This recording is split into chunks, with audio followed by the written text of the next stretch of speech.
Good morning. Sunday morning breakfast. Chana with chapati. Chapati. Chana masala with chapati.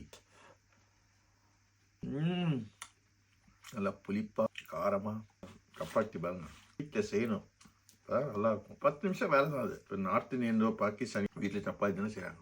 ஒரு half an hour வந்த புதுசில் neighbour பக்கத்து வீட்டில் குஜராத்தி இருப்பாங்க. அவனுக்கு கடற்கன்னு வருவானுங்க வேலையிலேருந்து. ஒருத்தன் மாவை பெற்றுவான், ஒருத்தர் இது பண்ணுவான், ஒரு கிரேவி வைப்பான். ஒரே கிரேவி தான் அவன் சாலடை போடுவான். அப்படியே எல்லாம் தொட்டு சாப்பிடுவாங்க மொத்தமாக உட்காந்து. அழகாக இருக்கும் அவங்க பார்க்க. நாங்களும் அப்படி தான் இருப்போம். நாங்கள் 4 பேர் ரூம்மேட்ஸு. ஒரே ட்ரிப்பில் 18 வருஷம் இருந்தோம். எனக்கு தான் ஃபஸ்ட்டு கல்யாணம் ஆச்சு. சில்வியா 12 வருஷம் என் கூட இருந்தாங்க. ஒவ்வொருத்தரும் கல்யாணம் ஆகி போனாங்க. பட் வாழ்க்கை என்பது பிரிதலும் சேர்தலும் தான். அவங்க எங்கே இருக்காங்க, எப்படி இருப்பாங்க, எப்பயாவது பேசுவோம், எப்போ பேசுறது கூட இல்லை. அதை பற்றி தப்பு இல்லை. அவங்களுக்கு ஒரு வாழ்க்கை இருக்குது. இருந்ததை நினச்சி சந்தோஷப்பட்டுப்பேன். அவங்க ஃபோட்டோ பார்ப்பேன், அது மெமரியை எடுத்துப்பேன். வாழ்க்கை அப்படி தான். வாழ்க்கையில் எல்லாமே ஒரு நாள் இழக்க வேண்டியது தான். Detach with attach.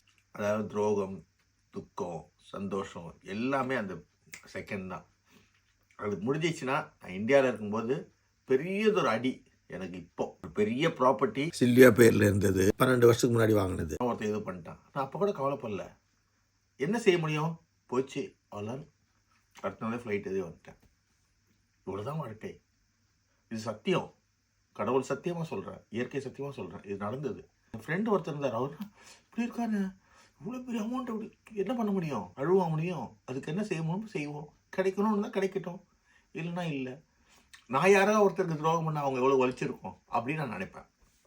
அவ்வளோதான் லைஃப். Life is once. வாழ்க்கையை வாழ்வதற்கு எதையுமே ஒரு செகண்ட் தான்.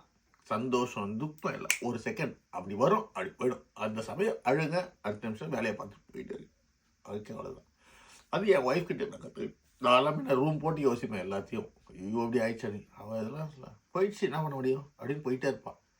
எந்த சந்தோஷம் வந்தாலும் டைமண்டே இருந்தால் கூட டைமண்ட் அவ்வளோதான், அது வச்சிருவா. அவ்வளோதான். இயற்கையாக இருங்க, இயற்கையோட ஒத்து போங்க. வாழ்க்கை வாழ்வதற்கு இதையுமே கொண்டு போக முடியாது, நம்மளை தான் கொண்டு போவாங்க.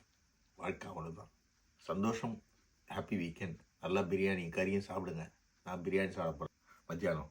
இப்போ சென்னா மசாலா சில்லியா கொடுத்து. Thank you Kannamma for your food. I love you டா. God bless every one.